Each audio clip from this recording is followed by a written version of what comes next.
Good evening, friends. Mark Holmes here, and as always, I want to thank you all for watching, commenting, subscribing, and being part of the Joe Boo Sports Report.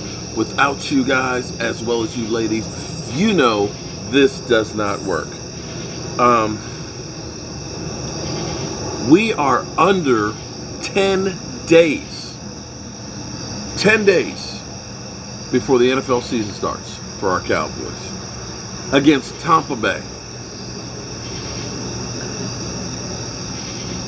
It's unbelievable.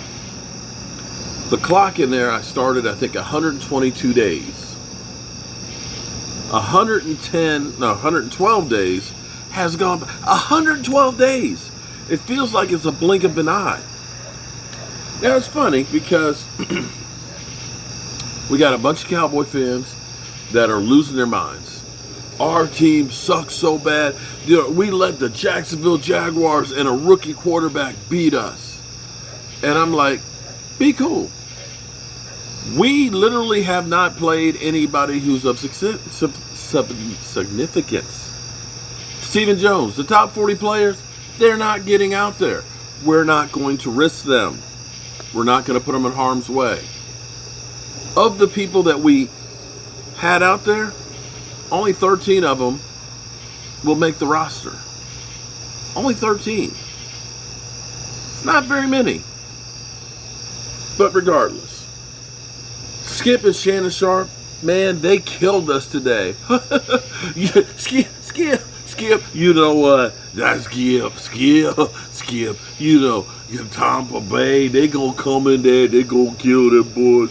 You know, Dak Prescott, he ain't played no in preseason, he gonna be rusty. And that defense, man, you know, Trevor Lawrence came through there, but Skip, you know, and Skip Bayless, you know, I have to agree with you. Tampa Bay is going to destroy the Dallas Cowboys. It's like, okay, I hear what you're saying.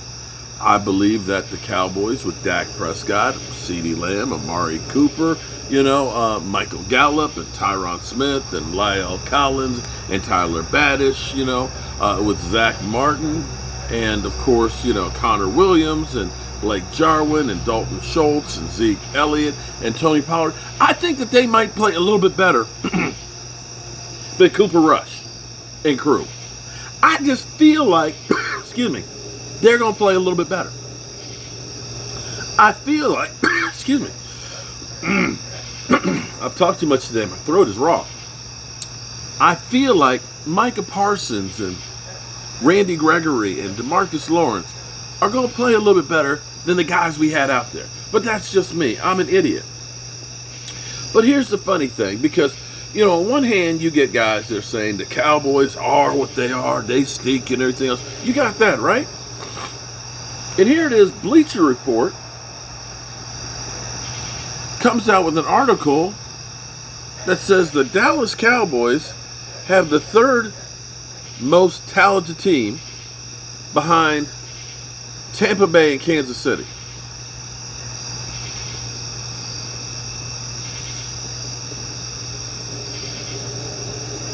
You can't have it both ways now. Either we're ass and suck and going to lose to the Jaguars, or we're a talented team. Which one is it? You can't be both, can you? I don't understand that one.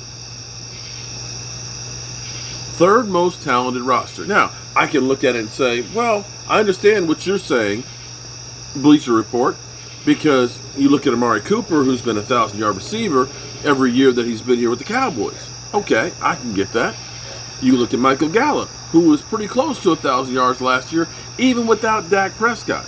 I could say that. I could look at Zeke Elliott and say since 2016, I think he's had more yards rushing than any other back, you know, and you looked at the ones that were doing well, like Gurley and Melvin Gordon and stuff, and you look at them, they've dropped off the face of the earth. Now, Derrick Henry is real good, but you look at that and say, yeah, that guy's pretty talented. And you look at Dak Prescott, you know, you got to almost say Dak Prescott, if you were to redraft that draft, is probably, without a doubt, in the top 5 and maybe the number 1 player drafted that year. You know, you could make that argument. So you could say there's a lot of talent that's right there. Yeah. And you can say Tyron Smith is going to be a Hall of Famer, and you can say Zach Martin is the best guards in football, and so on. So you can make that argument that offense has a lot of talent. I don't know that you can make that argument about the defense, but collectively, there's so much talent in that offense that's more talent than a lot of teams have for offense and defense collectively. So you could actually I could say that argument. But I don't know how you can make the argument that the Cowboys are going to be terrible when you haven't seen any of these guys play. It was funny because I give you my opinion. I tell you what at least I see and my reasons behind it. It may be right, it may be wrong, but it's my opinion. So it's my opinion. How can my own opinion be wrong for myself? It's what I believe. It's what I do. And I don't usually just pull things out my rear end. I like to try and do some research so that way I can say, look at this. This has happened before. And for those who say preseason that we didn't win any preseason games, we're going to be bad. Well, Dave Laufenberg actually went through the 4 years, the last 4 years of the Cowboys and what they did in preseason versus what they did during the season. Well, 2017, we won all 4 preseason games, and that season was a disaster. 2016, we lost Cooper Rush and Tony Romo in training camp. We were 1-3, and we went 13-3. You don't know what you don't know. And that's where we are on it. So take that for what it's worth. Some people think we're the worst team ever. Other people think we are the most talented or third most talented team in the NFL. I don't know. I think we're somewhere in the middle. But I know one thing.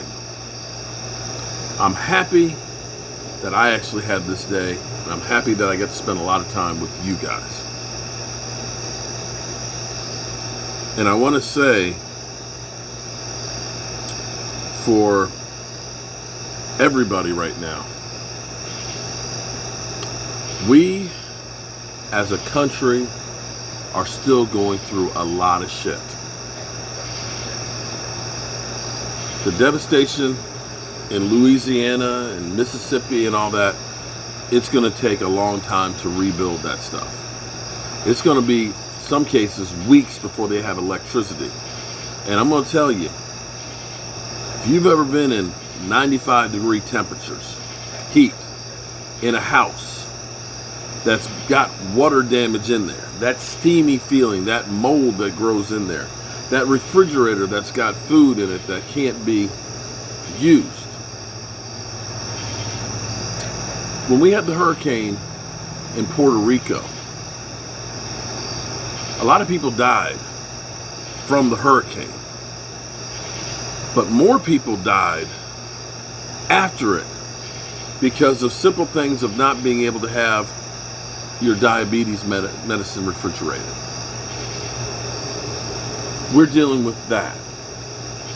We're dealing with the soldiers that we just lost in Afghanistan and the people who sacrificed so much for 20 years in dealing with that situation. And we're still dealing with COVID. We need prayers for each other, everybody. We need to stop fighting each other and start trying to come together and help each other. Thank you, Lord, for letting me be here today. And God willing, I'll be here tomorrow again. I appreciate all of you. And I thank you for this day. Peace.